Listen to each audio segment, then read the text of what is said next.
Suscríbete a Venganza Perfecta para más historias. Ahora, comencemos con esta. Capítulo 1. La fundación del sargento. El sargento de primera clase Alexander Ellis había construido su vida sobre dos pilares inquebrantables, el deber y la familia. A sus 38 años, sus manos curtidas contaban historias de 15 años en los Rangers del ejército, desde las montañas de Afganistán hasta las calles de Irak. Pero esas mismas manos que podían desarmar una carabina M4 en la oscuridad, ahora trenzaban suavemente el cabello de su hija de 16 años, Ashley, antes de ir a la escuela.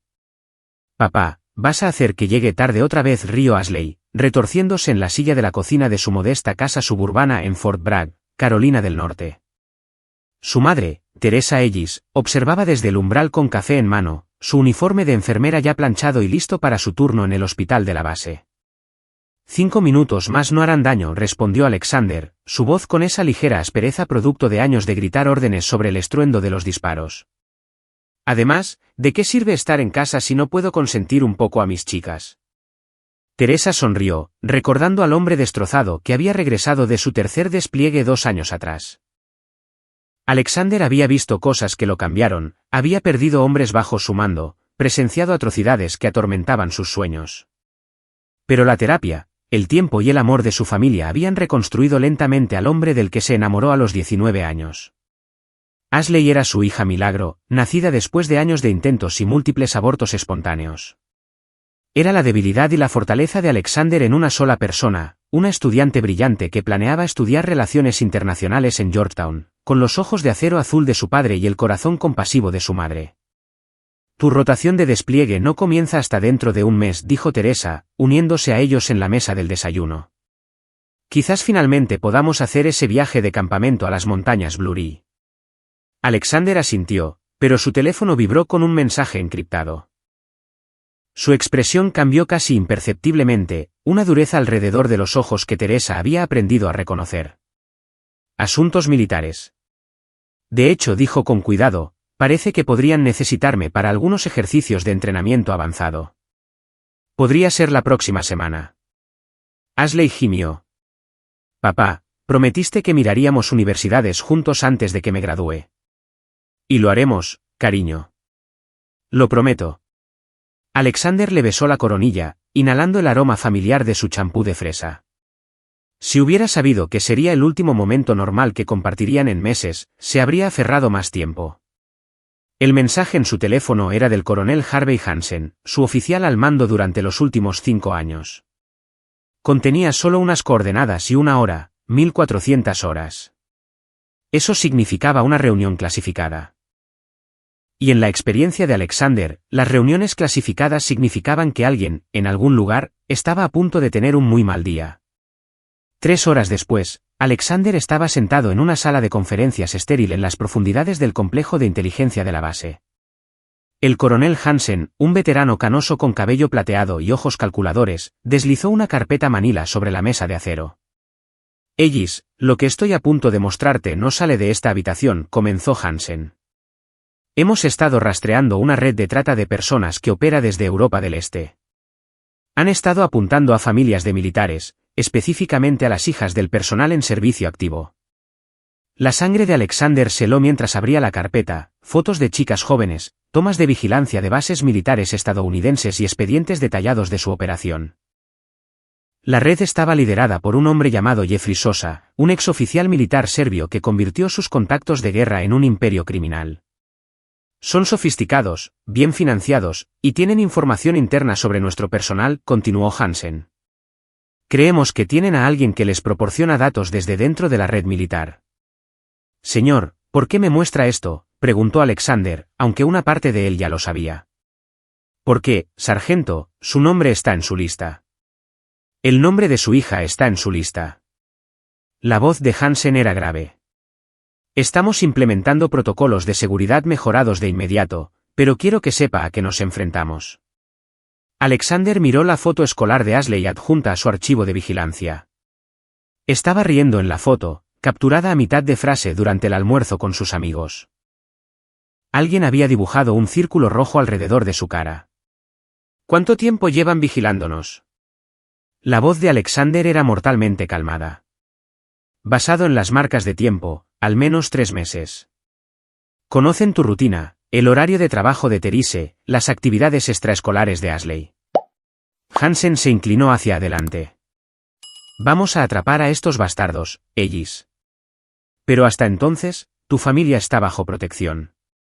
Mientras Alexander conducía a casa esa noche, su mente ya estaba cambiando a modo táctico. Había pasado años cazando insurgentes que amenazaban vidas estadounidenses. Ahora, alguien amenazaba las vidas estadounidenses más importantes en su mundo. La temporada de caza estaba a punto de comenzar, y Alexander Ellis era muy bueno cazando. Se detuvo en la entrada de su casa y vio a Ashley a través de la ventana de la sala, haciendo la tarea en la mesa del comedor. Teresa estaba en la cocina preparando la cena, como cualquier otro martes por la noche. No tenía ni idea de que su mundo estaba a punto de hacerse añicos. Alexander se quedó en su camioneta un momento más, estudiando su hogar con nuevos ojos, cada ventana, cada ruta de aproximación, cada vulnerabilidad. Mañana, comenzaría a convertir su casa en una fortaleza. Esta noche, abrazaría a su familia y fingiría que todo era normal. Pero en lo profundo de su pecho, donde 15 años de combate habían forjado sus instintos en acero, Alexander Ellis sabía que la guerra estaba llegando a casa. Capítulo 2. El vídeo. 3 días después, Alexander estaba realizando ejercicios de entrenamiento nocturno con su unidad cuando su teléfono satelital encriptado vibró. La marca de tiempo indicaba las 2347 horas, casi medianoche. Solo 3 personas tenían este número, su esposa, su oficial al mando y su contacto en la Agencia de Inteligencia de Defensa. El identificador de llamadas mostraba el número de Therese, pero cuando respondió, la voz que habló no era la de ella. Sargento Ellis. El acento era marcado, de Europa del Este. Tengo algo que le pertenece. El mundo de Alexander se detuvo a su alrededor. Sus Rangers continuaban su asalto simulado a una estructura de concreto, sus gafas de visión nocturna proyectando fantasmas verdes en la oscuridad. Pero todo lo que Alexander podía oír era su corazón martilleando contra sus costillas. Si le has hecho daño a mi familia, comenzó, pero la voz lo interrumpió. No hará nada, soldado. Escuchará. Una pausa, luego un sonido de movimiento. Su hija está a salvo, por ahora. La línea quedó en silencio durante 30 segundos. Luego la voz de Ashley, aterrorizada y llorando. Papi, tengo miedo. También tienen a mamá. Y la línea volvió a la voz extranjera. 48 horas, sargento. $500.000 o ambas mueren. Recibirá instrucciones en menos de 1 hora. El teléfono se cortó. Alexander se quedó helado en la oscuridad de Carolina del Norte, su equipo táctico de repente se sentía como pesas de plomo. Su entrenamiento se activó, evaluar, adaptar, superar. Pero esto no era un campo de batalla. Era personal. Su teléfono vibró con un mensaje de texto que contenía un archivo de vídeo. Las manos de Alexander temblaron al abrirlo, y lo que vio casi lo puso de rodillas. Ashley estaba atada a una silla de metal en lo que parecía un almacén abandonado. Su ropa de escuela estaba rota, su rostro surcado de lágrimas. Detrás de ella había 7 hombres con máscaras tácticas negras, rifles de asalto visibles en sus manos. Uno de ellos sostenía a Teresa, con una pistola presionada contra su sien. El uniforme de enfermera de su esposa estaba ensangrentado y tenía un corte sobre su ojo izquierdo. El hombre del centro, alto, de hombros anchos, con fríos ojos grises visibles a través de su máscara, dio un paso adelante.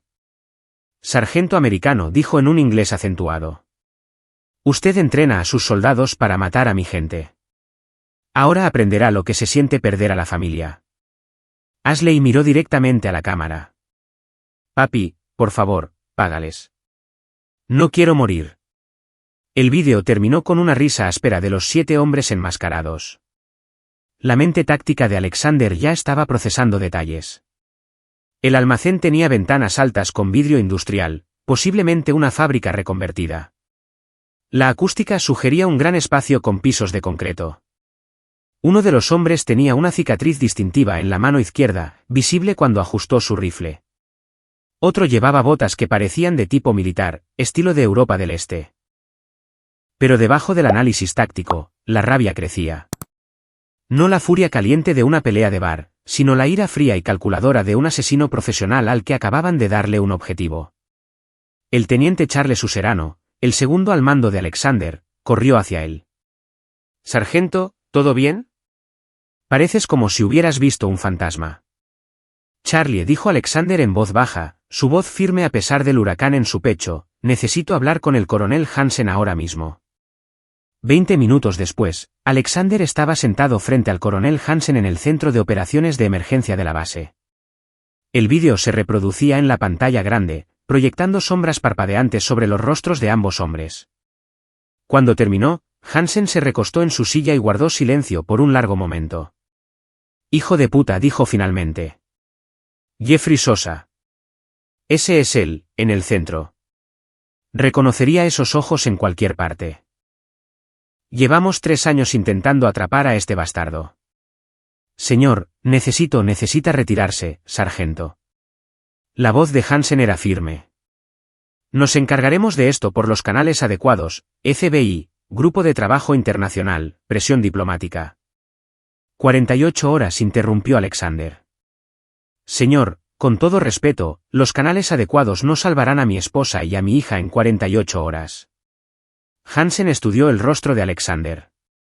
Conocía a Ellis desde hacía 5 años, lo había visto liderar hombres en situaciones imposibles. Nunca había visto al hombre pedir nada, nunca lo había visto mostrar debilidad. Pero ahora, mirando a este padre cuyo mundo se desmoronaba, Hansen tomó una decisión que atormentaría su conciencia durante años. Ellis dijo lentamente, «Tienes programada una semana de ejercicios de entrenamiento clasificados. Escenarios de contraterrorismo en territorio nacional, tácticas de inserción de operador único». Los ojos de Hansen nunca se apartaron de los de Alexander. «Haz que parezca un accidente». Alexander asintió una vez, su rostro de piedra. «Entendido, señor». «Nunca dije esas palabras, sargento. Y si alguien pregunta, ¿has estado en entrenamiento durante la última semana?» Silencio total de comunicaciones. «Sí, señor». Alexander se levantó para irse, pero Hansen lo detuvo. «Ellis, tráelas a casa». Alexander salió del centro de operaciones hacia la fresca noche de Carolina del Norte. Tenía 46 horas para encontrar a Jeffrey Sosa y a otros 6 asesinos entrenados, rescatar a su familia y asegurarse de que ninguno de esos bastardos volviera a amenazar a otra familia militar. Sacó su teléfono y comenzó a hacer llamadas.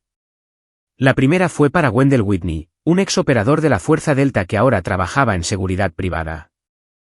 La segunda fue para Edwin Odd, un analista de la CIA que le debía un favor a Alexander desde Bagdad. La tercera fue para un hombre en Virginia Beach que oficialmente no existía pero que podía conseguirle a Alexander cualquier arma o pieza de equipo que necesitara en 12 horas. Para cuando saliera el sol, Alexander Ellis tendría sus direcciones, sus hábitos, sus debilidades y sus ubicaciones. Jeffrey Sosa y su equipo habían cometido un error fatal. Se habían llevado algo que pertenecía a un ranger del ejército de los Estados Unidos, y los rangers nunca dejan a nadie atrás. Capítulo 3. La caza comienza. El contacto de Alexander en Virginia Beach era un fantasma llamado Albert Kerry, un hombre que murió oficialmente en Kandahar hace 8 años pero que continuaba sirviendo a los intereses estadounidenses desde las sombras. Se encontraron a las 0500 horas en un restaurante abierto 24 horas cerca de la Interestatal 64, con 2 tazas de café negro y un sobremanila entre ellos. Jeffrey Sosa, dijo Albert, deslizando fotografías sobre la mesa de fórmica. Fuerzas Especiales Serbias, sometido a consejo de guerra en 2008 por ejecutar civiles. Ha estado traficando con chicas por Europa del Este desde entonces, expandiéndose a objetivos estadounidenses en los últimos 2 años. Alexander estudió los informes de inteligencia con desapego clínico. La operación de Sosa era sofisticada, casas de seguridad en 3 países, comunicaciones encriptadas, una red de funcionarios corruptos que le brindaban protección. Pero toda red tenía puntos de presión. Su lugarteniente es Manuel Williamson, continuó Albert. Expatriado estadounidense, exmarine dado de baja por asalto. Dirige las operaciones en América del Norte desde un complejo en la zona rural de Virginia. Ahí es donde está tu familia. La fotografía mostraba una cabaña de caza reconvertida rodeada de un denso bosque, aislada, defendible, con múltiples rutas de escape. Era el lugar que Alexander habría elegido para una operación de secuestro. ¿7 hombres en total?, preguntó Alexander. Más matones locales para la seguridad. Pero el equipo principal son 7. Albert le entregó un dispositivo GPS. El complejo está aquí. Tengo imágenes de satélite en tiempo real, imágenes térmicas, todo. Tus impuestos trabajando. Alexander se guardó el dispositivo. Armas. En tu camioneta. Rifle con silenciador, equipo táctico, suficiente C4 para demoler una manzana. El rostro curtido de Albert era sombrío. Alex, estos no son insurgentes en el desierto. Esto es suelo americano. Si esto sale mal, no saldrá mal. La voz de Alexander transmitía una certeza absoluta. Estos bastardos creen que están tratando con un padre desesperado dispuesto a pagar un rescate. No tienen idea de a quién le quitaron a su familia. 6 horas después, Alexander yacía boca abajo en una cresta con vistas al complejo, la mira de su rifle apuntando a las ventanas del edificio. A través de las imágenes térmicas, podía ver 12 firmas de calor en el interior, 7 en lo que parecía ser una sala principal, 2 en habitaciones más pequeñas y separadas, y 3 más dispersas por la estructura. Su auricular crepitó con la voz de Edwin Ood desde su centro de mando móvil a 15 millas de distancia. Overwatch a Hunter. Las térmicas muestran que tus chicas están en el sótano, esquina suroeste. 2 guardias rotando cada 4 horas. Alexander había estado observando durante 3 horas, mapeando rutas de patrulla e identificando vulnerabilidades. Los secuestradores eran profesionales, pero habían cometido el clásico error de caer en patrones predecibles. Los guardias del perímetro revisaban los mismos lugares cada 20 minutos. El personal de cocina tomaba descansos para fumar a intervalos regulares. Lo más importante, Jeffrey Sosa había establecido un puesto de mando en la sala principal del piso superior, colocándose exactamente donde Alexander lo quería. Hunter a Overwatch, susurró Alexander en su micrófono de garganta. Entraré a las 2100 horas. Mantén silencio de comunicaciones después de ese punto a menos que señale para extracción. Copiado, Hunter. ¿Estás seguro de esto? Puedo tener un equipo táctico completo aquí en 2 horas. Alexander pensó en el rostro aterrorizado de Ashley en ese vídeo, en el uniforme ensangrentado de Therese y sus ojos asustados. Estos hombres habían invadido su hogar, aterrorizado a su familia y pensaron que el dinero lo arreglaría. Estaban a punto de aprender que algunas cosas no se pueden comprar, solo se pagan con sangre. Negativo, Overwatch. Esto es personal. Mientras la oscuridad caía sobre las montañas de Virginia, Alexander se movió como un fantasma por el bosque. 15 años de combate le habían enseñado a fundirse con las sombras, a moverse sin perturbar las hojas ni romper las ramas. El primer guardia del perímetro nunca lo vio venir, solo sintió el cuchillo de combate afilado deslizarse entre sus costillas y perforar su corazón. Alexander bajó el cuerpo silenciosamente a un barranco y continuó su aproximación. El segundo guardia estaba fumando junto al cobertizo del generador, su AK-47 colgado despreocupadamente sobre su hombro. Alexander emergió de la oscuridad detrás de él, una mano cubriendo la boca del hombre mientras la otra asestaba un golpe preciso en la base de su cráneo. El guardia cayó sin hacer ruido. 2 menos, quedan 10. Alexander llegó a la entrada trasera del complejo y colocó un pequeño dispositivo de escucha contra la puerta. Las voces en el interior hablaban en serbio, pero entendió lo suficiente como para saber que estaban discutiendo los cambios de turno. En 30 minutos, los guardias del sótano serían reemplazados, dándole una estrecha ventana para llegar a su familia. Miró su reloj, 2045 horas, 15 minutos antes de lo previsto. Alexander se movió hacia el lado este del edificio, donde la inteligencia indicaba que una ventana del sótano daba acceso al área de almacenamiento adyacente a donde estaban retenidas Teresa y Ashley. La ventana tenía barrotes, pero Alexander había venido preparado. La carga de termita derritió las barras de acero como mantequilla, y se deslizó en el oscuro sótano. El olor lo golpeó de inmediato, miedo, sudor y algo más, sangre. Alexander controló su respiración y se movió hacia el sonido de un llanto ahogado. A través de una puerta entreabierta, pudo ver a Ashley acurrucada en un colchón en la esquina de una pequeña habitación, con las muñecas atadas a la espalda con bridas. Un guardia estaba sentado en una silla junto a la puerta, su atención centrada en una tableta que mostraba lo que parecían ser imágenes de vigilancia. Teresa no era visible, lo que significaba que probablemente estaba en una habitación adyacente. Alexander contó los latidos del corazón, cronometrando los lapsos de atención del guardia. Cuando el hombre volvió a mirar su tableta, Alexander se movió. Su aproximación fue silenciosa, mortal, final. El guardia se desplomó hacia adelante, y Alexander lo atrapó antes de que pudiera golpear el suelo. Ashley susurró, arrodillándose junto a su hija. «Soy papá». Sus ojos se abrieron de par en par, llenos de alivio y terror. «Papi». «Oh, Dios, papi». «Lastimaron a mamá». Dijeron que iban a SHH, Alexander cortó las bridas con su cuchillo. «¿Dónde está tu madre?» «En la habitación de al lado. Hay 2 guardias más allá arriba». Y la voz de Ashley se quebró. «Papá, son tantos».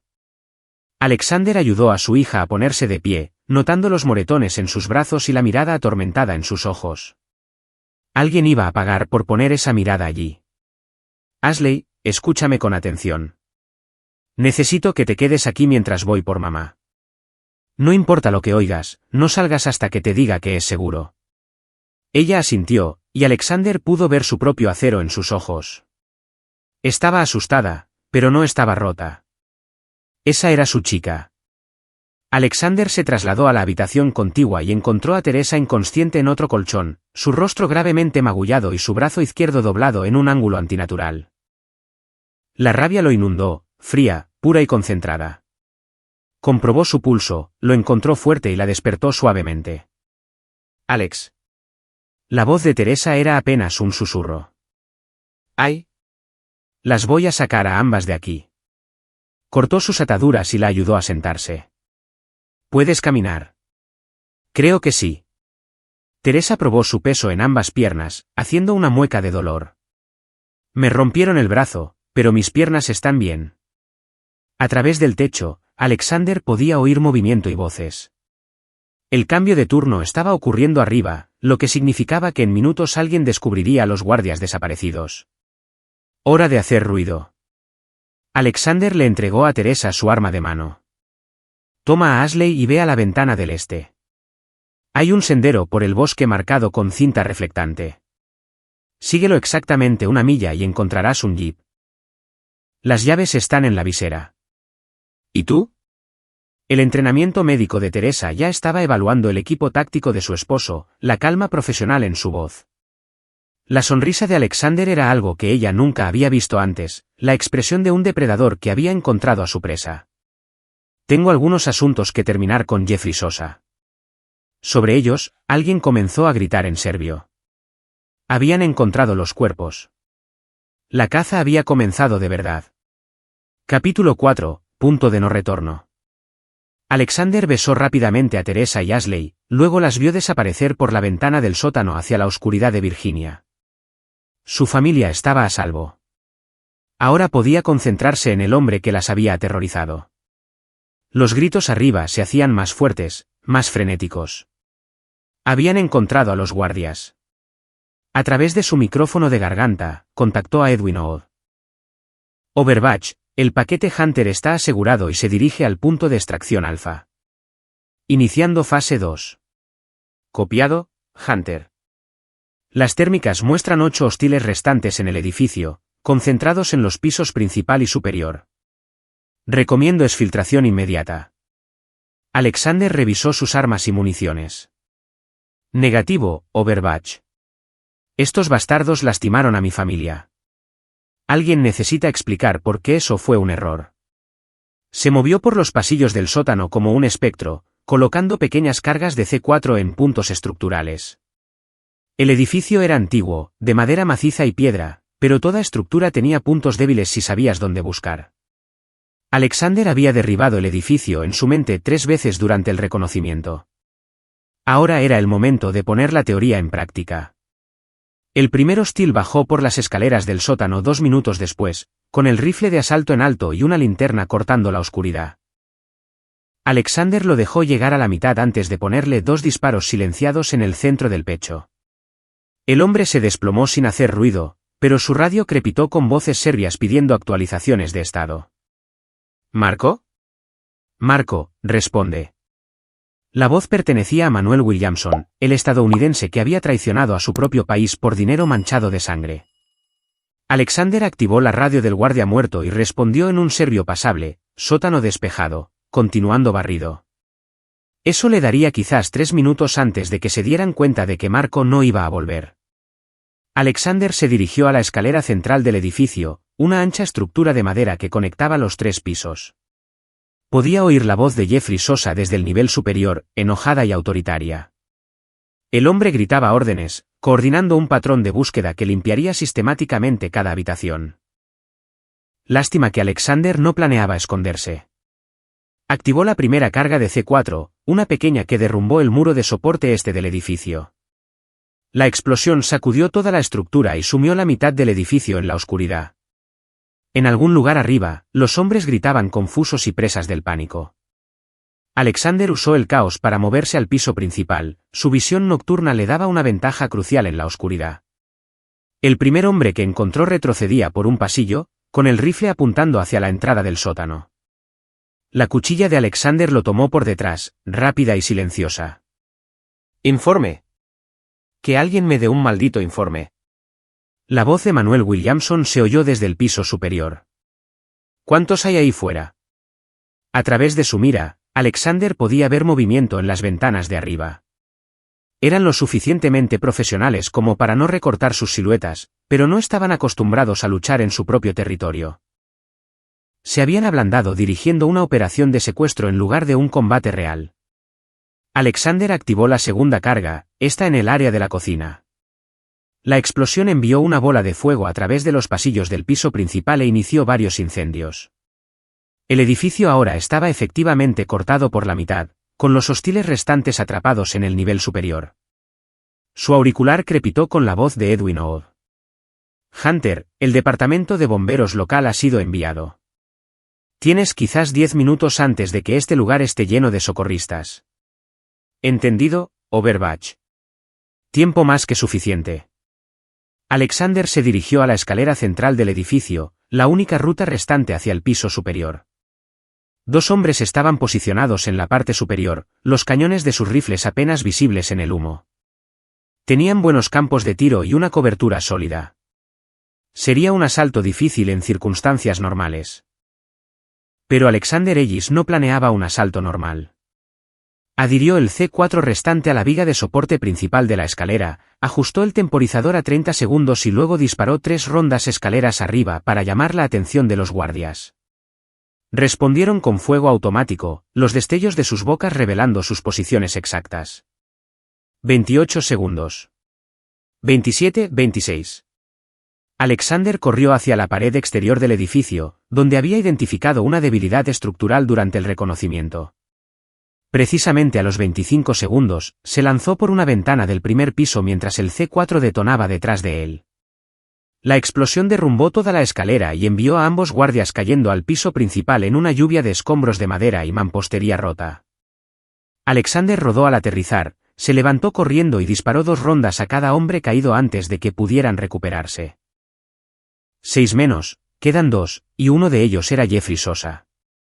Alexander oyó movimiento desde el piso superior, pasos que se dirigían hacia lo que sabía que era una escalera de cuerda que conducía a la escalera de incendios exterior del edificio. Sosa estaba huyendo, dejando atrás a su lugarteniente. Eso no iba a suceder. Alexander corrió por el perímetro del edificio, llegando a la escalera de incendios justo cuando las botas de Jeffrey Sosa aparecieron en los peldaños inferiores de la escalera. El serbio era un hombre grande, de hombros anchos y pecho robusto, con el tipo de músculo que proviene de años de entrenamiento militar. Sus ojos, visibles por encima de una máscara táctica, no mostraban miedo, solo un cálculo frío. Soldado americano, dijo Sosa mientras sus pies tocaban el suelo. Su inglés era preciso, educado. Ha hecho esto muy caro para mí. Su familia era solo un negocio. Ahora, es personal. Bien, respondió Alexander, su rifle apuntando al pecho de Sosa. Esperaba que te sintieras así. Sosa sonrió, y fue entonces cuando Alexander notó la granada en la mano izquierda del hombre, con la anilla ya quitada. ¿Crees que ganas? ¿Crees que esto termina aquí? Tengo contactos en tu gobierno, en tu ejército. Nunca dejarán de cazarte. Que vengan. La voz de Alexander era firme. Me han cazado hombres mejores de los que jamás conocerás. Por un momento, los dos hombres se enfrentaron en la oscuridad de Virginia, depredador y depredador, cada uno esperando que el otro hiciera el primer movimiento. El edificio ardía detrás de ellos, proyectando sombras danzantes entre los árboles. Entonces, Manuel Williamson apareció en una ventana del piso superior, con el rifle en alto y apuntando a Alexander. El traidor americano había encontrado otra forma de bajar del nivel superior. «Suelta tu arma, sargento», gritó Williamson. «Estás en inferioridad numérica». Alexander sonrió sombríamente. «En realidad, tú lo estás». El disparo del rifle con silenciador vino desde la línea de árboles, alcanzando a Williamson en la cabeza y enviándolo de vuelta al edificio en llamas. La voz de Wendell Whitney llegó a través del auricular de Alexander. «Siento llegar tarde a la fiesta, Alex». El tráfico era un infierno. Los ojos de Jeffrey Sosa se abrieron con sorpresa e ira. Miró la granada en su mano, luego el cañón inquebrantable del rifle de Alexander. «No puedes matarme», dijo Sosa. «Estoy protegido. Gente importante necesita lo que yo proporciono».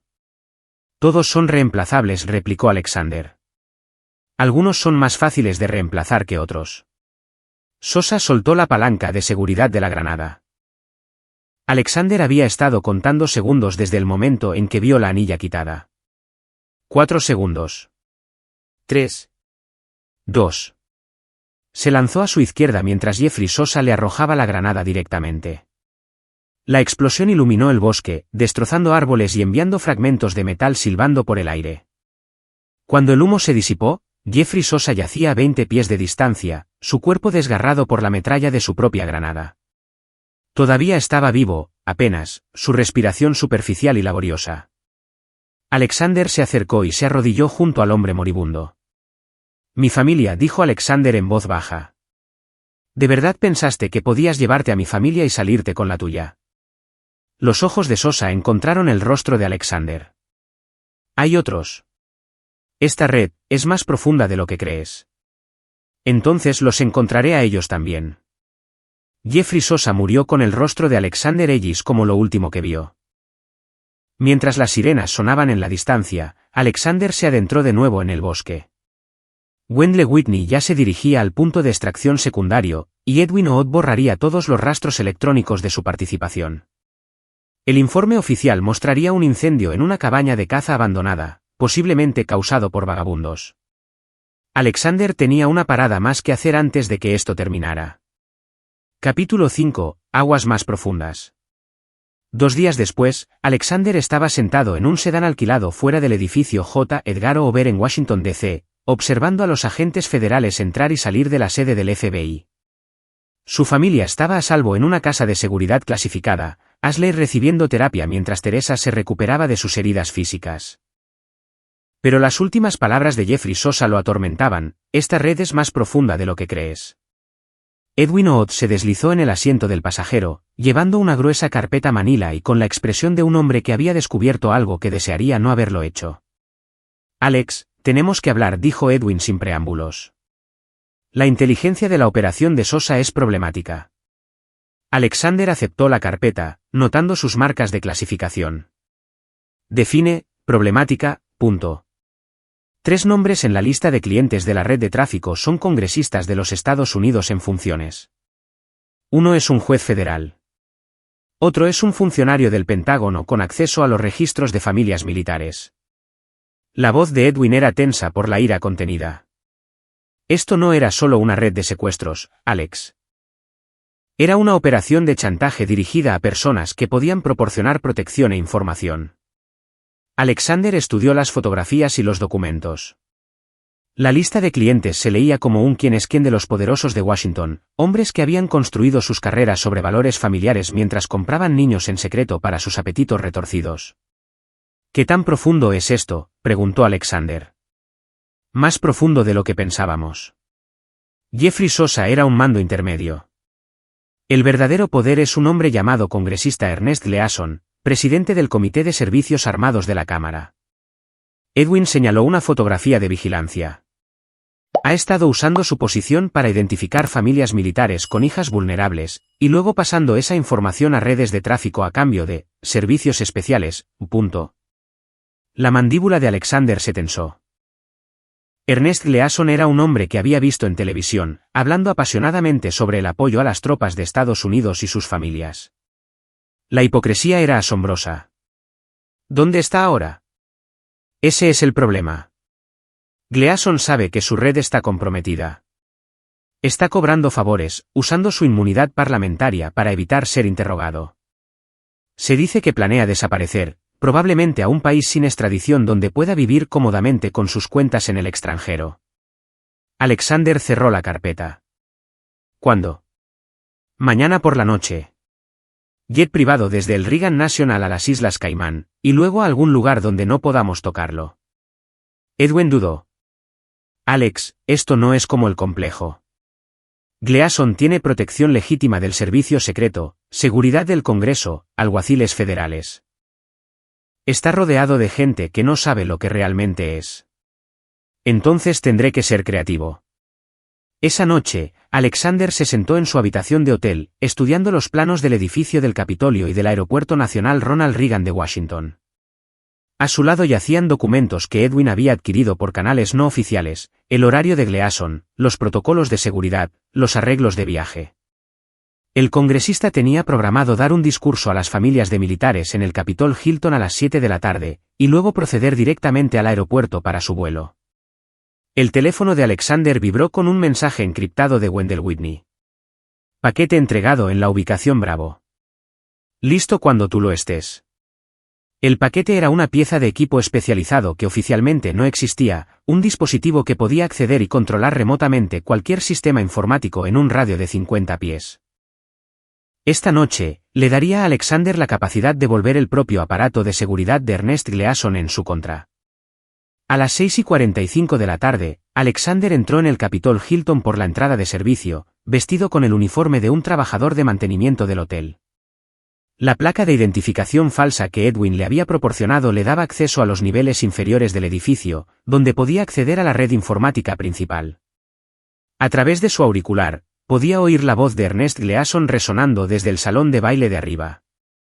Damas y caballeros, las familias de militares son la columna vertebral de nuestra gran nación. Les debemos nuestra protección, nuestro apoyo, nuestro compromiso inquebrantable con su seguridad.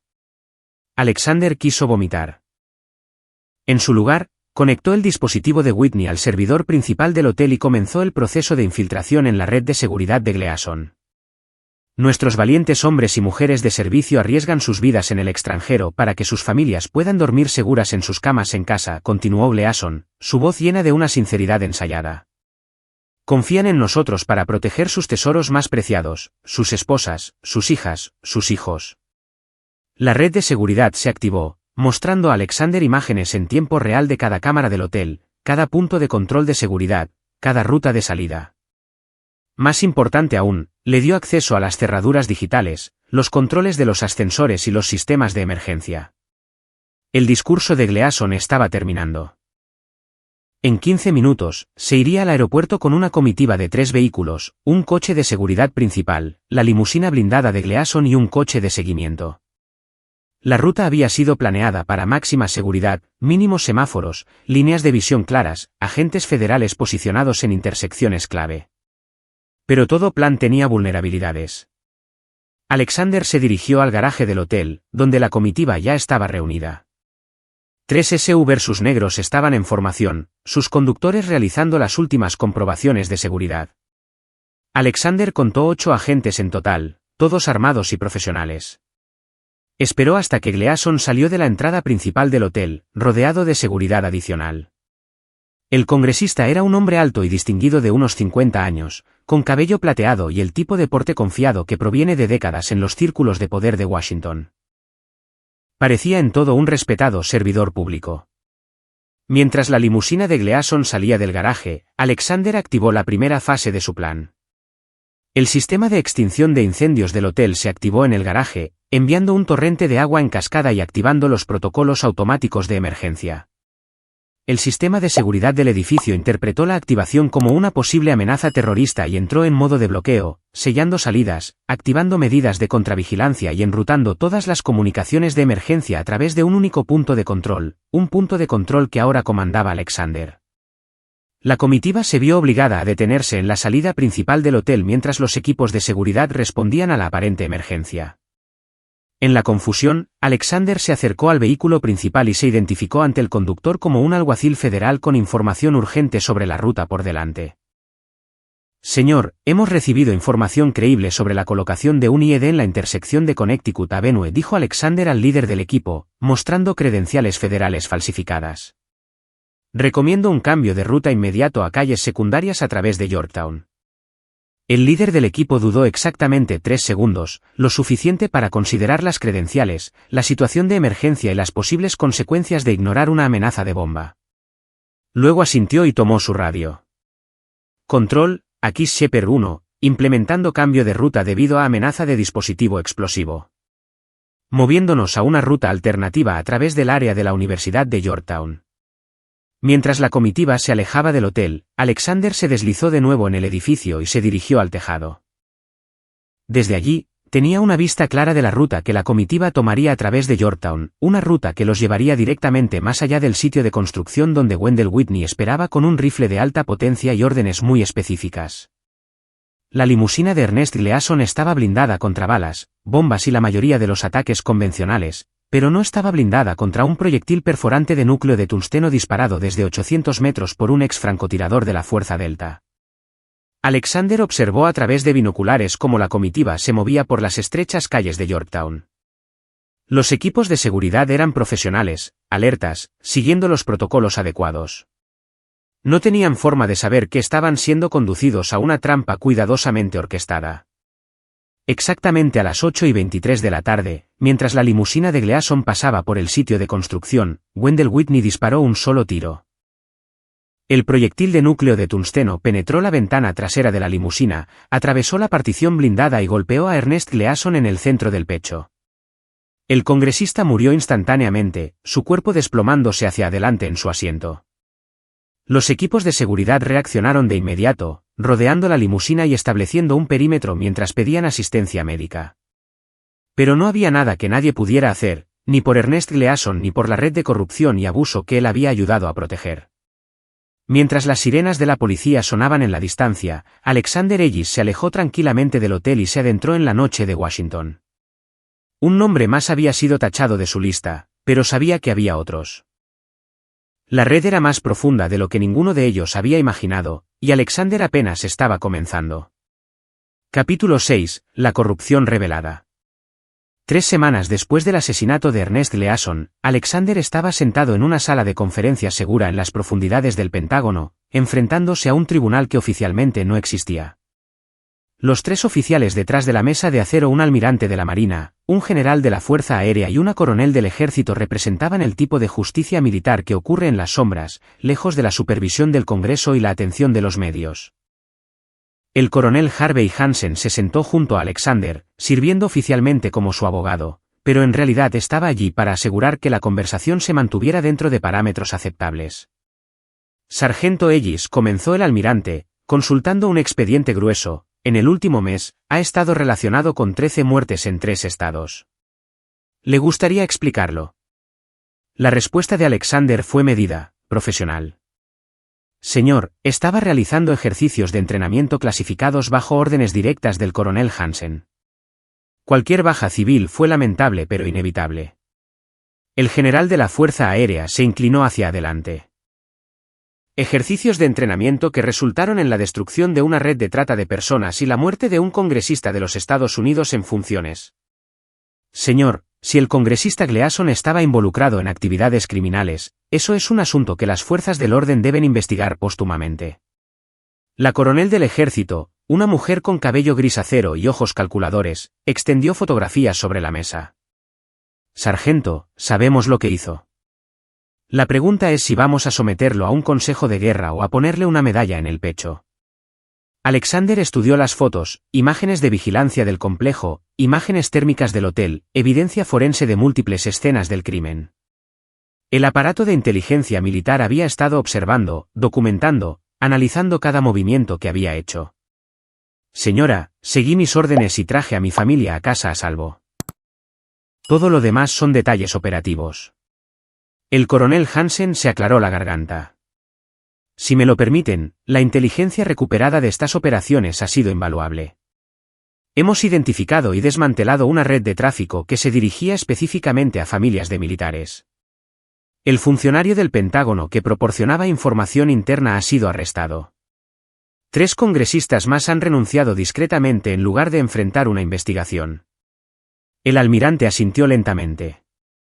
La operación de limpieza ha sido extensa, pero todavía hay un problema. Un nuevo expediente apareció sobre la mesa, este con el sello de la Agencia Central de Inteligencia. Las fotografías en su interior mostraban a un hombre que Alexander reconoció de los materiales de vigilancia, Louis Rollers, identificado como el coordinador financiero de toda la red de tráfico. Rollers ha estado canalizando dinero a través de cuentas en paraísos fiscales para financiar operaciones similares en otros 6 países, explicó la coronel. Actualmente se encuentra bajo custodia federal, pero sus abogados alegan inmunidad diplomática a través de algún tecnicismo que involucra corporaciones fantasma en países sin extradición. Alexander estudió la fotografía del hombre. Louis Rollers tenía unos 40 años, de aspecto blando y con la tez pálida de alguien que pasa su tiempo detrás de un escritorio en lugar de en el campo, el tipo de burócrata que permite el mal mientras mantiene sus propias manos técnicamente limpias. ¿Cuál es su historia?, preguntó Alexander. Ex-analista del Departamento del Tesoro, reclutado por la red de tráfico hace 5 años cuando las deudas de juego lo hicieron vulnerable. Ha estado lavando su dinero y proporcionando inteligencia financiera sobre posibles objetivos. El general deslizó otro documento sobre la mesa, incluyendo perfiles financieros detallados de familias militares con hijas adolescentes. La mandíbula de Alexander se tensó. ¿Dónde está detenido? Centro de Detención Federal en Alexandria. Pero aquí está el problema, sus abogados alegan que la evidencia en su contra fue obtenida a través de vigilancia ilegal. Exigen su liberación, fijando una audiencia por mala conducta procesal. El almirante se recostó en su silla. Sargento Ellis, extraoficialmente, ¿qué pasaría si Louis Rollers fuera liberado por un tecnicismo? Alexander entendió la pregunta detrás de la pregunta. Señor, hablando hipotéticamente, alguien que ayudó a atacar a niños estadounidenses para el tráfico podría no estar seguro en las calles de Estados Unidos. Hay muchos padres enojados ahí fuera. Hipotéticamente, asintió la coronel, y sería muy difícil proporcionar una protección adecuada para alguien así. Los alguaciles federales están al límite, y los errores ocurren. El coronel Hansen recogió los expedientes de la mesa. Sargento, está siendo reasignado a un puesto de investigación clasificado en Fort Balboa. 30 días de licencia administrativa, seguidos de un trabajo de oficina analizando escenarios tácticos. Considérenlo una recompensa por sus recientes ejercicios de entrenamiento. Cuando Alexander salió del Pentágono, Edwin Oates se puso a su lado. Caminaron en silencio hasta que llegaron al coche de alquiler de Alexander, donde Edwin le entregó un pequeño dispositivo electrónico. Louis Rollers será trasladado mañana por la mañana desde el Centro de Detención Federal a una instalación de mínima seguridad en Maryland, dijo Edwin en voz baja. La ruta del traslado pasa por algunas áreas muy aisladas del condado de Prince George. Alexander se guardó el dispositivo. ¿Qué es esto? Digamos que es una herramienta de acceso remoto para ciertos tipos de sistemas de control de vehículos. Hipotéticamente hablando, la sonrisa de Edwin era sombría. Los accidentes trágicos ocurren durante los traslados de prisioneros, especialmente cuando los vehículos experimentan fallas mecánicas repentinas en carreteras de montaña sinuosas. Esa noche, Alexander se sentó con Teresa y Ashley en su casa de seguridad temporal, una cómoda casa suburbana que parecía normal desde el exterior pero que estaba equipada con sistemas de seguridad de grado militar. Ashley se estaba recuperando bien de su terrible experiencia, viendo a un consejero y preparándose para tomar sus exámenes SAT. Teresa había vuelto a trabajar en el hospital de la base, dedicándose a ayudar a otras personas como su forma de procesar el trauma. Papá, dijo Ashley durante la cena, vi las noticias sobre el congresista Gleason. Dicen que fue asesinado por agentes extranjeros. Alexander masticó su filete con cuidado. Eso es lo que dicen las noticias. ¿Se acabó?, preguntó Teresa. Estamos a salvo. Alexander miró a su esposa, notando las sombras bajo sus ojos y la forma en que todavía se sobresaltaba con los sonidos inesperados. Ashley era más fuerte, pero ahora se comportaba de manera diferente, más alerta, más cautelosa. La inocencia en sus ojos había sido reemplazada por una conciencia más dura de los peligros del mundo. Casi, dijo Alexander. Queda un cabo suelto por atar, y se habrá acabado. A la mañana siguiente, Louis Rollers nunca llegó a su instalación de mínima seguridad. Según el informe oficial, el vehículo de transporte sufrió una falla en los frenos en una curva empinada de una montaña, cayendo a un barranco y matando instantáneamente tanto al prisionero como a sus 2 guardias. Un accidente trágico, del tipo que ocurre cuando los vehículos gubernamentales no se mantienen adecuadamente. La investigación encontraría evidencia de falla mecánica, pero no signos de sabotaje. Las familias de los guardias recibirían todos los beneficios y honores por su servicio. Louis Rollers sería enterrado en una tumba sin nombre, sin que nadie lo llorara ni lo recordara. Pero en una instalación segura de la CIA, los técnicos analizarían los datos recuperados del lugar del accidente y notarían discretamente que los sistemas informáticos del vehículo habían sido accedidos remotamente aproximadamente 30 segundos antes del accidente. Esa información se archivaría en una base de datos clasificada y nunca más se mencionaría. 3 días después, Alexander Ellis se presentó oficialmente en su nuevo destino en Fort Belvoir.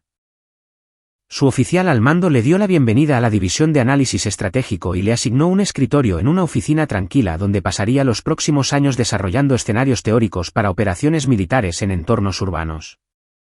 Era un buen trabajo para un hombre que quería estar en casa todas las noches con su familia.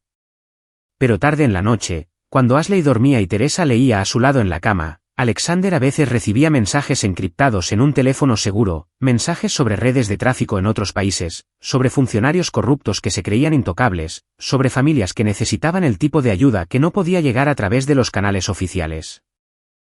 Y Alexander Ellis sonreiría en la oscuridad, sabiendo que algunos depredadores estaban a punto de descubrir que no eran los únicos cazadores en el bosque. Capítulo 7. Nuevas amenazas emergen. 6 meses después, Alexander se estaba acostumbrando al ritmo de su trabajo de oficina cuando su teléfono seguro vibró durante la ceremonia de graduación de secundaria de Ashley. El mensaje era breve pero urgente: nuevos jugadores. Se necesita tu experiencia. Mismos términos que antes. Alexander miró a su hija recibir su diploma, con una beca completa para Yorktown, y a Teresa radiante de orgullo en la audiencia a su lado. 6 meses de paz habían sido más de lo que la mayoría de los soldados conseguían. Pero en algún lugar, otra familia estaba en peligro por personas que se creían intocables. La reunión estaba programada para la noche siguiente en una casa de seguridad en Bethesda. Edwin Ood parecía mayor, más cansado, pero sus ojos conservaban la misma inteligencia aguda que lo había convertido en el activo más valioso de Alexander. Tenemos un problema, comenzó Edwin sin preámbulos. La red que desmantelaste tenía conexiones internacionales. Cuando Sosa y Gleason murieron, se creó un vacío de poder que algo peor aprovechó para llenar. Edwin extendió fotografías sobre la mesa, imágenes de vigilancia de hombres en trajes caros reuniéndose en hoteles de lujo y clubes privados. Conoce al grupo Osborne. Ral Osborne es un multimillonario tecnológico que hizo su fortuna con algoritmos de redes sociales. Su hermano, Harvey, dirige la seguridad de varias empresas de Fortune 500. Juntos, han digitalizado el tráfico de personas. Alexander estudió las imágenes. Los hermanos Osborne parecían cualquier otro empresario rico, pulcros, confiados, conectados. Pero había algo en sus ojos, una frialdad que Alexander reconoció de otros depredadores que había cazado. ¿Digital cómo? Están usando las redes sociales para identificar y preparar a sus objetivos. Perfiles psicológicos avanzados, algoritmos de aprendizaje automático que pueden predecir que adolescentes son vulnerables a la manipulación en línea. No solo trafican con niños, están creando sus propias víctimas desde cero. Edwin le entregó a Alexander una tableta que mostraba perfiles de redes sociales de chicas adolescentes. A primera vista, parecían estudiantes de secundaria normales publicando fotos y actualizaciones de estado típicas. Pero cuando Alexander miró más de cerca, Pudo ver las señales, la manipulación sutil, las solicitudes gradualmente crecientes, la presión emocional cuidadosamente elaborada. ¿Cuántas víctimas? Estimamos al menos 200 chicas en los últimos 18 meses. Apuntan a familias de militares, específicamente a hijas de soldados desplegados, chicos que lidian con el estrés parental, adolescentes que están aislados y buscan conexión en línea. Las manos de Alexander se apretaron sobre la tableta. ¿Desde dónde operan? Ese es el problema. Raúl Osborne tiene negocios legítimos en 12 países. Sus plataformas de redes sociales tienen protección legal bajo el derecho internacional. La compañía de seguridad de Harvey Osborne presta servicios a agencias gubernamentales, lo que le da acceso a sistemas clasificados y registros de personal. Edwin sacó un nuevo conjunto de documentos. Hace 3 semanas, se llevaron a la hija de un Navy SEAL desplegado en el mar de China Meridional. Brittany Cole, de 15 años. Estudiante de honor, sin historial de comportamiento de riesgo. Pasaron 6 meses preparándola en línea antes de convencerla de que se reuniera con alguien que ella pensaba que era un chico adolescente de su zona. La fotografía mostraba a una joven con cabello rubio y ojos azul brillante, sonriendo a la cámara en lo que parecía ser un evento escolar. Podría haber sido amiga de Ashley, podría haber sido la hija de cualquiera. El SEAL es el comandante Charles Serrano, continuó Edwin. Buen hombre, 3 turnos en Afganistán, veterano condecorado. Ha estado tratando de trabajar a través de los canales oficiales, pero el grupo Osborne tiene demasiada protección legal e influencia política. Alexander dejó la tableta. ¿Qué quieres de mí? Lo mismo que hiciste antes. Encuentra a los responsables. Hazles entender que los niños estadounidenses no son mercancía. La voz de Edwin era fría. Pero esta vez, es más complicado. Los hermanos Osborne no se esconden en algún complejo en el bosque. Son figuras públicas con equipos de seguridad, protecciones legales, conexiones gubernamentales. Todo el mundo tiene vulnerabilidades. Eso esperaba que dijeras. Edwin le entregó a Alexander una nueva carpeta.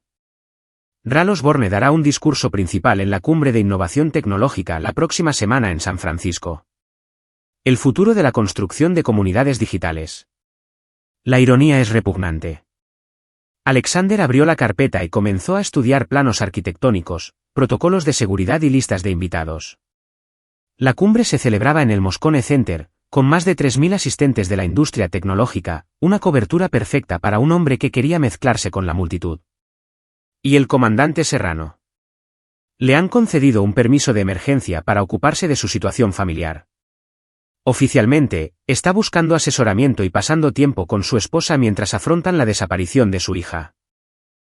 Extraoficialmente Edwin sonrió sombríamente, es un Navy SEAL que quiere matar a la gente que se llevó a su hija. Alexander entendió. Un padre Navy SEAL y un padre Army Ranger unidos por la rabia y el propósito. Sería como tener una segunda versión de sí mismo en el campo. Organiza una reunión con Serrano. Quiero mirarlo a los ojos antes de seguir adelante. 2 días después, Alexander se reunió con el comandante Charles Serrano en un tranquilo restaurante de Virginia Beach. Serrano era un hombre compacto e intenso de unos 40 años, con el tipo de energía controlada que proviene de años de entrenamiento en operaciones especiales. Pero cuando hablaba de su hija, su voz se quebraba de emoción. La tuvieron durante 3 semanas antes de que supiéramos que había desaparecido, dijo Serrano. Se suponía que Brittany se quedaría en casa de una amiga mientras yo estaba desplegado. La amiga pensó que extrañaba su casa. Su madre pensó que estaba en la escuela. Para cuando nos dimos cuenta de que se había ido, el rastro estaba frío. Alexander estudió al hombre al otro lado de la mesa. Las manos de Serrano estaban firmes, su voz controlada, pero había algo desesperado. ¿Cómo lo conectaste con el grupo Osborne? La investigación del FBI rastreó las comunicaciones en línea hasta servidores registrados a nombre de una de las empresas fantasma de Raúl Osborne, pero la evidencia es inadmisible debido a algún tecnicismo legal sobre las leyes internacionales de privacidad de datos. La mandíbula de Serrano se tensó. Mi hija está siendo violada y torturada por animales, y estos bastardos se esconden detrás de abogados y legislación. Alexander asintió lentamente. Era la misma historia, El mal protegido por la burocracia, los niños sufriendo mientras los depredadores se aprovechaban del sistema. Comandante, lo que estoy a punto de pedirle que haga no será legal. No estará oficialmente sancionado. Si nos atrapan, enfrentaremos un consejo de guerra y un proceso federal. Los ojos de Serrano se endurecieron. Si eso trae a mi hija a casa y pone a estos monstruos bajo tierra, no me importan las consecuencias. Bien, dijo Alexander. Porque vamos a la guerra. Esa noche, Alexander yacía en la cama, escuchando la respiración constante de Teresa y pensando en la elección que tenía por delante. 6 meses de vida normal habían sido un regalo, pero estaban llegando a su fin. Otro niño necesitaba ser salvado. Otra familia necesitaba justicia. Y el sistema le había fallado, al igual que había fallado a su propia familia. Pensó en Ashley, a salvo en su dormitorio de Yorktown, estudiando relaciones internacionales y preparándose para una carrera en diplomacia. A veces todavía tenía pesadillas, todavía miraba por encima del hombro cuando caminaba sola, pero era fuerte. Se estaba curando. No todos los niños tenían esa suerte. El teléfono seguro de Alexander vibró con un mensaje de Edwin Odd. Wendell Whitney ha vuelto de una misión en el extranjero. Disponible para consulta. Tarifas habituales. Alexander respondió, reúne al equipo. Tenemos trabajo que hacer. Fuera de la ventana de su dormitorio, Virginia estaba tranquila y en paz. Pero en algún lugar de California, los hermanos Osborne dormían cómodamente en sus mansiones, protegidos por el dinero y los abogados, y la suposición de que su riqueza los hacía intocables. Estaban a punto de descubrir cuán equivocados estaban. Capítulo 8. La guerra digital. La cumbre de innovación tecnológica en San Francisco era un carnaval de excesos de Silicon Valley, multimillonarios tecnológicos en ropa casual de diseño, capitalistas de riesgo haciendo contactos mientras tomaban café orgánico y un desfile interminable de startups que prometían revolucionar todo, desde la entrega de comida hasta la conciencia humana. Alexander Ellis, vestido como consultor de seguridad y portando credenciales falsas que lo identificaban como Marcus Webb de Tactical Solutions Incorporated, se movía entre la multitud como un fantasma. El Moscone Center era una pesadilla de seguridad, múltiples entradas, paredes de cristal que ofrecían barreras mínimas y más de 3.000 asistentes, lo que hacía el control de multitudes casi imposible. Pero también era la cobertura perfecta para lo que Alexander había planeado.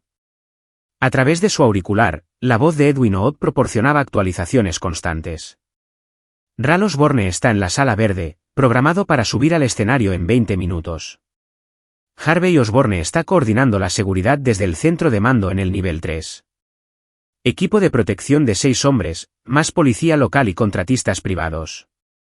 Alexander se posicionó cerca del auditorio principal, donde Ral Osborne pronunciaría su discurso sobre construyendo comunidades digitales para el mundo conectado del mañana.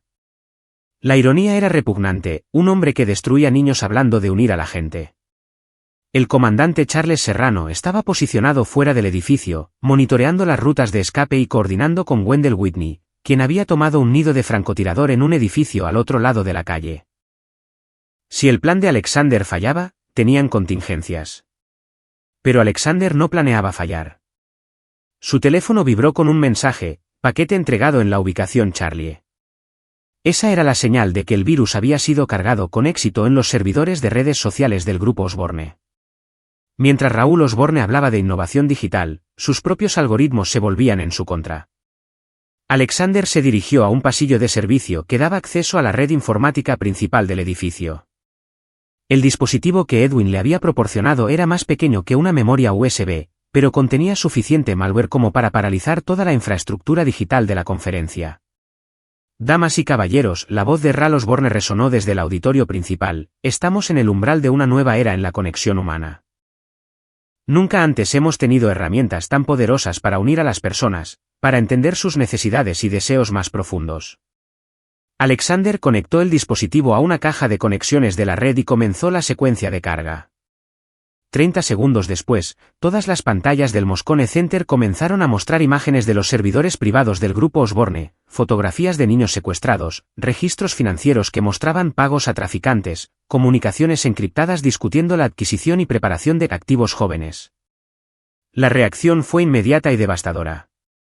3.000 líderes de la industria tecnológica se encontraron mirando la evidencia de la operación de tráfico de niños más sofisticada de la historia moderna. Rel Osborne se quedó congelado en el escenario mientras sus propias pantallas promocionales mostraban fotos de Britney, Cole y docenas de otras niñas desaparecidas. Esto es lo que su orador principal llama construir comunidades. La voz de Alexander retumbó a través del sistema de sonido, transmitida a través de la red de audio hackeada. Rel Osborne y su hermano Harvey han estado usando algoritmos de redes sociales para identificar, preparar y traficar con niños estadounidenses. El caos estalló en el auditorio. Los equipos de seguridad corrieron hacia el escenario mientras los asistentes a la conferencia sacaban sus teléfonos para grabar la evidencia que se transmitía en todas las pantallas. Varios periodistas de tecnología ya estaban transmitiendo en vivo a las cadenas de noticias.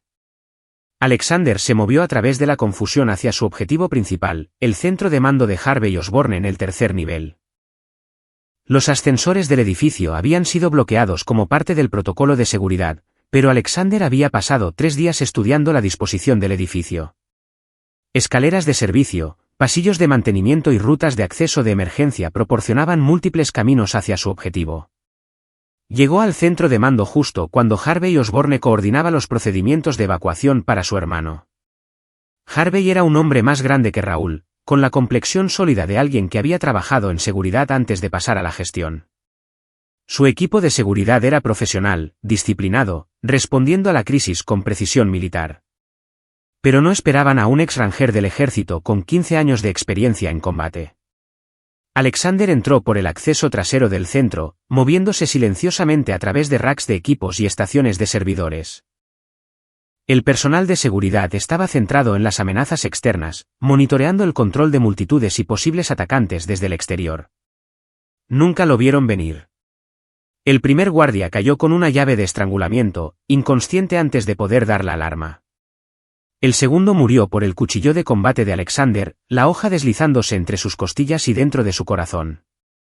Para cuando Harvey Osborne se dio cuenta de que estaba bajo ataque, Alexander estaba de pie detrás de él con una pistola presionada contra su cráneo. Harvey Osborne dijo a Alexander en voz baja: «Estás arrestado por crímenes contra niños estadounidenses». «Estás loco», respondió Harvey, pero su voz temblaba de miedo.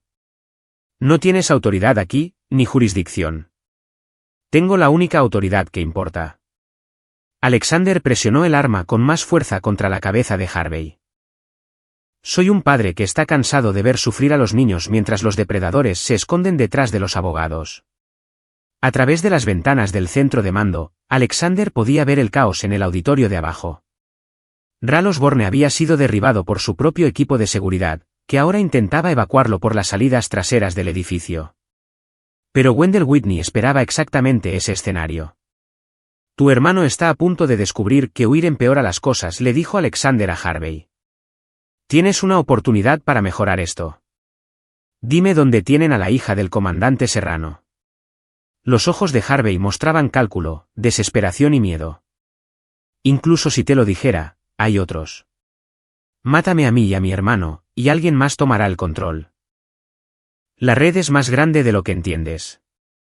Entonces los mataré a ellos también». La voz de Alexander transmitía una convicción absoluta, uno por uno, hasta que cada depredador que piensa que el dinero los hace intocables aprenda lo contrario. Un disparo resonó desde fuera del edificio. A través de su auricular, Alexander escuchó la voz calmada de Wendell Whitney. Objetivo 1 abatido.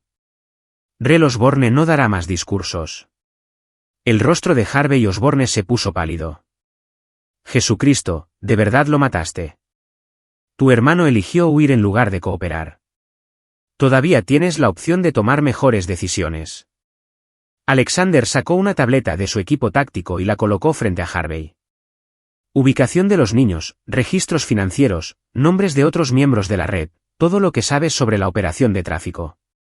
Harvey miró la tableta, luego el arma contra su cabeza, y luego el caos visible a través de las ventanas. Las sirenas de la policía sonaban en la distancia, y el edificio estaba siendo evacuado por múltiples salidas. «Si te doy esta información, me dejarás vivir». La sonrisa de Alexander era fría como el acero en invierno. «Harvey, no soy la policía.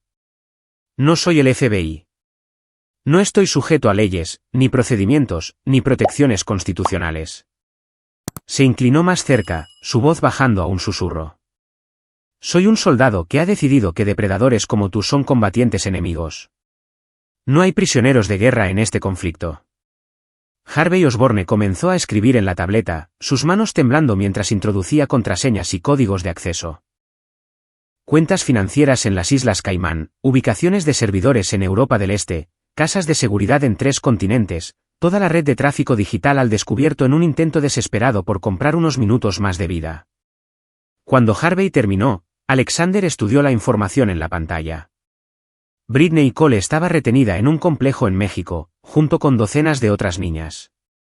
La operación era masiva, cientos de víctimas, millones de dólares en ganancias, corrupción que llegaba a los niveles más altos de las fuerzas del orden internacionales. Gracias por tu cooperación, dijo Alexander, y le metió 2 balas en el cerebro a Harvey Osborne. Mientras las alarmas sonaban y la policía rodeaba el edificio, Alexander se dirigió al punto de extracción de emergencia que Edwin había preparado. El comandante Serrano esperaba con un vehículo y equipo táctico para la siguiente fase de su misión. ¿Conseguiste la ubicación?, preguntó Serrano mientras se alejaban del caos. Alexander le entregó la tableta. México. Complejo a las afueras de Tijuana. 47 chicas confirmadas en esa ubicación. La mandíbula de Serrano se tensó mientras estudiaba la información. ¿Cuántos hostiles? Desconocido, pero asume una fuerte resistencia. Esta gente ha estado dirigiendo esta operación durante años. Tendrán medidas de seguridad. Mientras cruzaban el puente de la bahía, el teléfono de Alexander vibró con alertas de noticias. La cumbre de innovación tecnológica había acaparado titulares internacionales. La evidencia de la red de tráfico del grupo Osborne se extendía por las redes sociales más rápido de lo que podía ser contenida. Los precios de las acciones de sus empresas se habían desplomado. Los líderes del Congreso pedían investigaciones. Pero Alexander sabía que la indignación pública y las investigaciones gubernamentales no salvarían a Britney Cole ni a los otros niños retenidos en ese complejo. Para ellos, el rescate vendría de 2 padres que decidieron que algunas formas de justicia no podían esperar a abogados y legislación. México estaba a 12 horas en coche de San Francisco. Tenían ese tiempo para planear el asalto que salvaría a 47 niños o los mataría a todos en el intento. Alexander Ellis ya se había enfrentado a peores probabilidades. Capítulo 9. Justicia final. El complejo a las afueras de Tijuana se asentaba en 40 acres de matorrales, rodeado de alambre de púas y vigilado por guardias armados que portaban armas de grado militar con la confianza casual de hombres que nunca habían sido desafiados. Alexander Ellis estudió la instalación a través de binoculares desde una cresta a 2 millas de distancia, observando patrones de patrulla, posiciones de guardia y debilidades estructurales. A su lado, el comandante Charles Serrano ajustó su mira de visión nocturna y susurró en su micrófono de garganta. Overwatch, Hunter 2. Cuento 15 hostiles en el perímetro. Número desconocido dentro de la estructura principal. Múltiples edificios anexos. Posibles áreas de retención secundarias. La voz de Edwin Ood crepitó a través de sus auriculares desde su centro de mando móvil a 20 millas de distancia. Hunters, las imágenes térmicas muestran 43 firmas de calor en el nivel del sótano del edificio principal, 4 más en ubicaciones dispersas por todo el complejo. Se estima una fuerza hostil total de 20 a 25 combatientes. Alexander bajó sus binoculares y se volvió hacia Serrano. El Navy SEAL había permanecido en silencio durante la mayor parte del viaje desde San Francisco, procesando la inteligencia que habían recuperado y preparándose mentalmente para lo que estaban a punto de hacer. Ahora, mirando el complejo donde su hija estaba retenida, el rostro de Serrano mostraba el enfoque frío de un asesino profesional. Usted decide, comandante, dijo Alexander. Esta es su hija, su misión. Estoy aquí para brindar apoyo. Serrano estudió el diseño del complejo una vez más, luego asintió hacia el acceso este de la instalación. Asalto de 2 hombres a través de la alcantarilla de drenaje que pasa bajo la cerca este. Yo iré al frente. Tú te encargas de la vigilancia y las rutas de extracción. Una vez dentro, nos separamos. Tú aseguras a los niños. Yo me encargo de la supresión hostil. Era un plan sólido, el tipo de acción directa que ambos hombres habían ejecutado innumerables veces en operaciones militares. Pero esto no era Irak o Afganistán. Era una guerra privada contra depredadores que habían cometido el error fatal de atacar a niños estadounidenses. Salieron a las 0200 horas, usando la oscuridad y su entrenamiento militar para acercarse al complejo sin ser detectados. La alcantarilla de drenaje estaba exactamente donde las imágenes de satélite habían indicado, una tubería de concreto que transportaba agua de lluvia estacional bajo la línea de la cerca este de la instalación. Alexander fue primero, arrastrándose a través de 300 pies de estrecha tubería de concreto, mientras Serrano le brindaba seguridad detrás de él. El túnel era estrecho, lleno de escombros y con olor a agua estancada, pero los llevó dentro del perímetro del complejo sin activar ninguna alarma. Emergieron detrás de un edificio de mantenimiento a 50 yardas de la estructura principal donde estaban retenidos los niños. 2 guardias patrullaban el área entre su posición y el edificio objetivo, su atención centrada hacia afuera en lugar de en una posible infiltración desde dentro del complejo. Serrano le hizo una señal a Alexander para que se encargara del guardia de la izquierda mientras él se ocupaba del de la derecha. Se movieron simultáneamente, saliendo de su cobertura como fantasmas para atacar con cuchillos de combate afilados como navajas. Ambos guardias murieron en silencio, sus cuerpos arrastrados a las sombras entre los edificios. La estructura principal era un almacén reconvertido con puertas de acero reforzado y ventanas enrejadas. Alexander contó 4 guardias más visibles a través de las ventanas, 3 en lo que parecía ser un área común, uno patrullando el nivel superior. El sótano donde estaban los niños no tenía puntos de acceso exteriores. Hunter 2 a Overwatch, susurró Serrano en su micrófono. Solicito distracción en el perímetro oeste. Necesito que desvíen la atención de la estructura principal. Copiado, Hunter 2. Espera los fuegos artificiales. 30 segundos después, una serie de pequeñas explosiones estallaron en la línea de la cerca oeste del complejo, granadas aturdidoras que Edwin Ood había detonado remotamente para simular un asalto desde esa dirección. Los guardias de todo el complejo convergieron en la aparente brecha, gritando órdenes en español e inglés. Alexander y Serrano aprovecharon la confusión para entrar en el edificio principal. Alexander colocó una pequeña carga de C4 en el mecanismo de la cerradura de la puerta trasera mientras Serrano se posicionaba para proporcionar fuego de cobertura. La carga detonó con un chasquido agudo y fluyeron por la abertura como el agua. El primer hostil murió antes de poder darse la vuelta, el cuchillo de Serrano lo tomó por detrás mientras Alexander se movía hacia las escaleras que conducían al sótano. El segundo guardia logró levantar su rifle antes de que la pistola con silenciador de Alexander le pusiera 2 balas en el pecho. Sótano asegurado, informó Alexander al llegar al nivel inferior. Lo que encontró allí atormentaría sus pesadillas durante años. 43 niños, con edades comprendidas entre los 12 y los 17 años, encadenados a las paredes en celdas individuales. Algunos mostraban signos de palizas recientes. Otros lo miraban con los ojos vacíos de víctimas que habían perdido la esperanza. En el rincón más alejado, encontró a Brittany Cole, magullada, aterrorizada, pero viva. Brittany, dijo Alexander suavemente, arrodillándose junto a la hija del comandante Serrano. Tu padre me envió. Los sacaremos a todos de aquí. Los ojos de la niña se abrieron con reconocimiento y una esperanza desesperada. Mi papá. Está aquí. Está justo arriba, cariño. Pero necesito que seas muy valiente un poco más. Alexander comenzó a cortar las ataduras de los niños mientras coordinaba simultáneamente su evacuación a través de su auricular. Edwin Ood tenía vehículos posicionados en 3 puntos de extracción diferentes, y Wendell Whitney proporcionaba vigilancia desde una posición que cubría todas las rutas de aproximación. Sobre ellos, estalló fuego automático cuando Serrano se encontró con la fuerza de reacción del complejo. La voz del Navy SEAL llegó a través del auricular de Alexander, tranquila y profesional a pesar del caos. Hunter 1, tengo múltiples hostiles convergiendo en el piso principal. Necesito que aceleres esa extracción. Alexander miró a 43 niños traumatizados que apenas podían mantenerse en pie, y mucho menos moverse rápidamente a través de una zona de combate. Algunos estaban heridos, otros demasiado débiles para caminar. La extracción iba a llevar al menos 20 minutos en condiciones ideales. No tenían 20 minutos. Brittany, le dijo Alexander a la hija de Serrano, necesito que me ayudes a organizar a los demás. ¿Puedes hacer eso? La niña de 15 años se enderezó, y Alexander pudo ver el acero de su padre en sus ojos. Sí, señor. ¿Qué necesita que haga?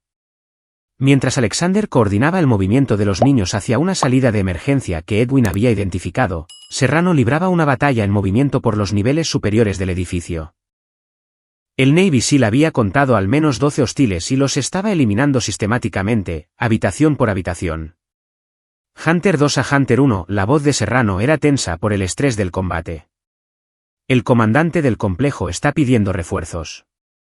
Tenemos vehículos acercándose por la carretera de acceso. Alexander podía oír motores en la distancia, múltiples camiones que transportaban combatientes adicionales para reforzar el complejo. Si los rodeaban con 43 niños que proteger, la misión se convertiría en una masacre.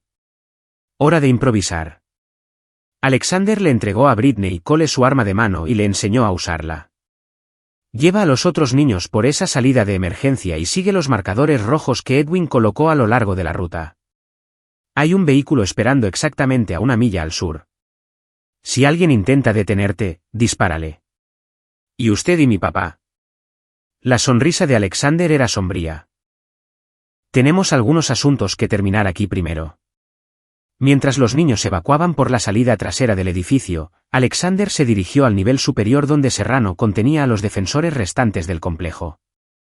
El Navy SEAL había tomado posición en lo que parecía una oficina, usando un escritorio volcado como cobertura mientras se enfrentaba a objetivos por todo el edificio. Los refuerzos llegan en 2 minutos, informó Alexander, tomando posición en una ventana que proporcionaba campos de tiro superpuestos. Necesitamos terminar esto rápido. Serrano asintió hacia una puerta de acero al final del pasillo. El comandante del complejo está atrincherado ahí. Manuel Williamson. Americano, es militar, un completo psicópata. Ha estado coordinando la operación de tráfico desde esta ubicación.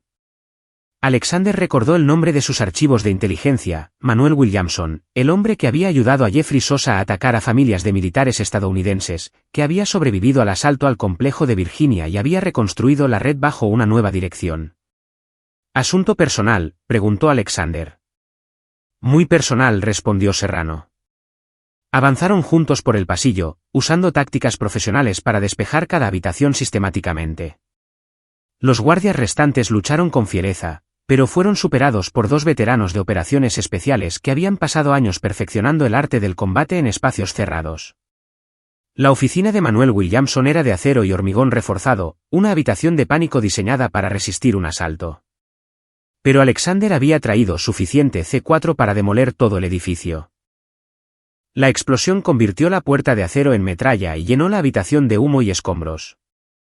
Cuando se disipó, Manuel Williamson yacía atrapado bajo una viga derrumbada, con las piernas aplastadas, pero sus ojos aún desafiantes. Héroes americanos, se burló mientras Alexander y Serrano se acercaban. Vienen a salvar a los niños de los grandes y malos traficantes. No tienen idea de en qué se han metido. Alexander se arrodilló junto al hombre moribundo. Ilumínanos. Esta red abarca 6 continentes. Funcionarios gubernamentales, oficiales militares, ejecutivos de empresas, todos ellos clientes, todos ellos comprometidos. Mátenme y 10 operaciones más tomarán mi lugar. Entonces los mataré a ellos también, respondió Alexander simplemente. Williamson se rió, tosiendo sangre. ¿Creen que son héroes? Solo son asesinos con una causa, y eventualmente el sistema los cazará como los criminales que son. El comandante Serrano dio un paso adelante, su pistola apuntando a la cabeza de Williamson. Quizás, pero no estarás aquí para verlo. El disparo resonó en la habitación llena de humo, y la guerra de Manuel Williamson contra los niños terminó permanentemente. Mientras los motores de los camiones rugían fuera del complejo, Alexander y Serrano se dirigieron al punto de extracción donde 43 niños rescatados esperaban con Edwin Ood y Wendell Whitney. Entre ellos, Britney Cole corrió a los brazos de su padre, ambos llorando de alivio y trauma. Hunter 1 a todas las estaciones, habló Alexander por su radio mientras se alejaban del complejo en llamas. Misión cumplida. Todos los paquetes asegurados. Pero mientras cruzaban de nuevo a los Estados Unidos, Alexander sabía que esta victoria era temporal. Williamson tenía razón, la red era vasta, internacional, protegida por la corrupción en los niveles más altos. Siempre habría más depredadores, más niños en riesgo, más familias destruidas por un mal que se escondía detrás del dinero y la influencia. 2 semanas después, Alexander estaba sentado en su patio trasero en Carolina del Norte, viendo a Ashley ayudar a Teresa a preparar la barbacoa familiar. Su hija había vuelto de Yorktown para las vacaciones de verano, fuerte y segura de sí misma, y recuperándose del trauma que los había vuelto a unir. Su teléfono seguro vibró con un mensaje de Edwin Odd, nueva inteligencia sobre red de tráfico en el sudeste asiático. Familias de militares en el punto de mira. Se solicita su experiencia. Alexander miró a su familia, luego al mensaje, y de nuevo a su familia. La elección siempre era la misma, permanecer seguro y cómodo mientras los niños sufrían, o volver a la oscuridad para enfrentarse a monstruos que otros no podían o no querían combatir. Respondió, envíame los detalles. Algunas guerras nunca terminan. Algunas batallas tenían que librarse una y otra vez por aquellos que tenían la habilidad y la voluntad de enfrentarse al mal directamente. Alexander Ellis había encontrado su vocación, y mientras los depredadores amenazaran a niños inocentes, él respondería. La barbacoa podía esperar. La justicia nunca lo hacía. Aquí es donde nuestra historia llega a su fin. Comparte tus pensamientos en la sección de comentarios. Gracias por tu valioso tiempo. Si te ha gustado esta historia, por favor, asegúrate de suscribirte a este canal. Eso me ayudaría mucho. Haz clic en el vídeo que ves en la pantalla y nos vemos allí.